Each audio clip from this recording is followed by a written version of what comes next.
ও পাড়ার নন্দ গোসাই আমাদের নন্দ খুড়ো, স্বভাবেতে সরল সোজা অমায়িক শান্ত বুড়ো। ছিল না তার অসুখ বিসুখ, ছিল সে যে মনের সুখে। দেখা যেত সদাই তারে হুঁকো হাতে হাস্য মুখে। হঠাৎ কি তার হলো খেয়াল, চলল সে তার হাত দেখাতে। ফিরে এলো শুকনো সরু, ঠকাঠক কাঁপছে দাঁতে। শুধালে সে কয় না কথা, আকাশেতে রয় সেচে। মাঝে মাঝে শিউরে ওঠে, পরে জল চক্ষু বেয়ে। শুনে লোকে দৌড়ে এলো, ছুটে এলেন বদ্যি মশাই।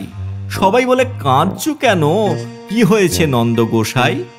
খুড়ো বলে বলবো কি আর, হাতে আমার স্পষ্ট লেখা। আমার ঘাড়ে আছেন শনি, পাড়ায় ভরা আয়ুর রেখা। এতদিন যায়নি জানা, ফিরছি কত গ্রহের ফেরে। হঠাৎ আমার প্রাণটা গেলে, তখন আমায় রাখবে কে রে? 60টা বছর পার হয়েছি বাপদাদাদের পুণ্য ফলে। ওহে তোদের নন্দ খুড়ো, এবার বুঝি পটল তোলে। কবে যে কি ঘটবে বিপদ, কিছু হয় যায় না বলা।